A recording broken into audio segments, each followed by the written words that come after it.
چونکہ تو اپنے خدا کی شریعت کو بھول گیا ہے، اس لیے میں بھی تیری اولاد کو بھول جاؤں گا۔ خدا کہتا ہے کہ ہمیں خدا کی شریعت کو یاد کرنا ہے، خدا کے کلام کو بھولنا نہیں، خدا کے وعدوں کو نہیں بھولنا۔ جو اس نے کیے ہیں وہ سچے ہیں، اور وعدوں کا سچا خدا ہے، جو اس نے کہا ہے وہ کرے گا۔ وہ کہتا ہے تیری تیسری اور چوتھی نسل کو جو اگر تو میرے حکموں پہ نہیں مانے گا تو میں انہیں ختم کر دوں گا، میں انہیں مار دوں گا، تیرے چراغوں کو بجھا دوں گا۔ اگر ہم خدا کے حکموں کو مانتے ہیں، خدا باپ کی شریعت پہ چلتے ہیں، اس کے کلام کے مطابق چلتے ہیں، تو اس نے 7 نسلوں تک وعدہ کیا کہ میں تمہارے بچوں کے بچوں کے ساتھ رہوں گا۔ تو ہمیں خدا کے کلام کو لینا ہے۔ ہم روز ایک بات سیکھتے ہیں کہ خدا کا کلام زندہ ہے جو ہماری حفاظت کرتا ہے۔ ہمیں کیا کرنا ہے؟ خدا کے وعدوں کو لینا ہے۔ تو پھر جب ہم خدا کے وعدوں کے ساتھ رہتے تو وہ کہتا ہے کہ دیکھ میں تیرے ساتھ ہوں، جہاں تو جائے گا میں تیری حفاظت کروں گا۔ وہ کہتا ہے مجھ سے جو کچھ تو مانگے گا، زبور 2 اور اس کی 8 میں، کہ مجھ سے مانگ اور میں قوموں کو تیری میراث کے لیے اور تیری زمین کی انتہا کے حصوں کی ملکیت کے لیے تجھے بخش دوں گا، ہر طرح کی چیزیں دوں گا۔ مہیا کرنے والا خداوند خود کہتا ہے کہ میں سب کچھ تجھے مہیا کروں گا۔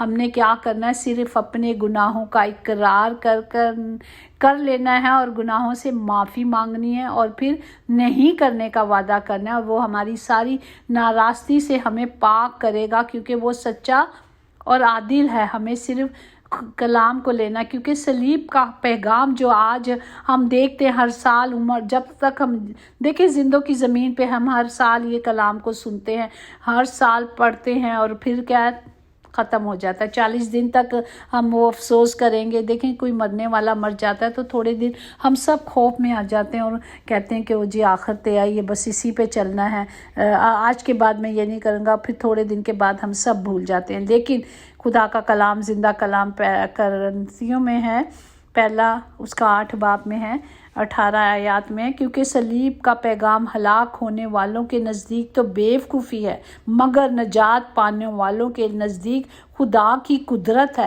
اس قدرت سے اس نے ہمیں آزاد کیا ہے۔ اس لیے ہمیں فانی چیزوں سے، پیسوں سے، چاندی سے، ان چیزوں سے ہماری رہائی نہیں ہے۔ ہمیں کیا ہے؟ بلکہ ایک بے عیب اور بے داغ یعنی یسوع مسیح کے بیشتر قیمتی خون سے ہے۔ اس لیے ہم قیمتی ہیں، کیونکہ یسوع کا خون ہمارے گناہوں سے ہمیں پاک کرتا ہے، اور اس لیے ہم پاک ہوتے ہیں۔ اور ہمیں کیا کرنا ہے؟ گناہ سے توبہ کر کے پتہ کیا کرنا ہے؟ توبہ کرنے والوں کی صحبت میں بیٹھنا ہے، اسی صحبت میں بیٹھنا ہے، کیونکہ سب سے زیادہ نرم دل ہوتے ہیں۔ جب گناہ سے توبہ کر کے وہ صحیح راستے پہ چلتے ہیں تو وہ پھر ہمیں کیا کرتے ہیں؟ وہی راہ دکھاتے ہیں، کیونکہ بری صحبت جو ہے اچھی عادتوں کو خراب کر دیتی ہے۔ اسی طرح اچھی عادتوں میں جب ہم اچھے لوگوں میں بیٹھیں گے تو ہم بھی اسی طرح چلیں گے۔ اسی طرح کلام مقدس میں محکوم ہے، اگر آپس میں محبت رکھو گے تو اس سے سب جانیں گے کہ ہم خدا کے شاگرد ہیں۔ پریز دی لارڈ۔ زندگی آسان نہیں ہوتی، زندگی کو آسان بنانا پڑتا ہے، کچھ دعا کر کے، کچھ صبر کر کے، کچھ معافی کر کے، کرنا اور کرنے سے، اور کچھ نظر انداز کرنے سے۔ جو آج ہم نے یہ سبق سیکھا کہ ہمارے خدا نے کس طرح ہمیں محبت کرنا سکھایا، کس طرح صبر کرنا سکھایا، کس طرح ہمیں دکھایا کہ خدا سے مانگنا ہے، اے میرے باپ، اے میرے باپ۔ ہمیں اپنے باپ کی حضوری میں آ جانا، جس طرح پہلے کلمے میں خدا نے باپ کو پکارا اور آخری کلمے بھی کہا ہے باپ میں اپنی جان تجھے دیتا ہوں۔ تو ہمیں ہر وقت ہم زندگی کے شروع میں لے کر جب ہم اپنی زندگی کا شروعات کرتے ہیں، اپنی زندگی خدا کو دیتے ہیں، تو ہمیں کامل طور پر اس میں رہنا ہے، اور آخری وقتوں میں بھی ہمیں خدا کو پکارنا ہے، جس طرح خداوند یسوع نے اپنے باپ کو پکارا اور اپنی روح خداوند کے ہاتھوں میں سونپ دی۔ ہمیں بھی اپنا آپ پورے طور پر خدا کے حضوری میں رکھنا ہے، اور ہمیں اپنا آپ اسے دے دینا ہے، تاکہ ہم لائق طور پر خدا کی حضوری میں رہ سکیں۔ اپنے باپ کو خدا کی محبت میں قائم رکھو، اور ہمیشہ کی زندگی کے لیے ہمارے خداوند یسوع مسیح کی رحمتوں کے منتظر رہیں۔ ہمیں صرف اس پر آنکھیں لگانی ہیں اور اس کے زندہ کلام کو لینا ہے، تاکہ ہم سب اس کے حکموں کو مان سکیں، اس کی پاک مرضی پہ چل سکے۔ کائنات کے اندر ایک ہی ہستی ہے جس نے موت کو شکست دی، اور وہ میرا اور آپ کا نجات دہندہ خداوند یسوع مسیح ہے۔ آمین۔ خداوند ہم سب کو اس کلام کے وسیلے سے برکت دے کہ کس طرح ایک گدھی کے لیے خدا نے کہا کہ فدیہ دینا، اسی طرح ہم نے دیکھا کہ ڈاکو کے لیے ہمارے خدا نے فدیہ دیا برابا کے لیے، وہ ہم سب بھی تھے، اس میں ہم بھی ہیں، ہمیں بھی اس نے بچا دیا ہے اور ہم بچائے گئے ہیں، کیونکہ خدا کے پاک خون کے وسیلے سے نجات تھی اور ہم نے اسی کے وسیلے سے نجات پائی، اور اس کے سوا کوئی راستہ نہیں، ایک ہی راستہ ہے جس پر ہم نے چلنا ہے۔ خدا ہمیں برکت دے، ہمیں عقل دے، ہمیں حکمت دے، تاکہ ہم کلام کو لیں اور کلام کی مرضی پہ چلیں، یسوع کے نام سے آمین۔ یقیناً بھلائی اور رحمت عمر بھر ہم سب کے ساتھ رہے گی، اور ہم ہمیشہ خدا کے گھر میں سکونت کریں گے۔ آمین۔ God bless you all.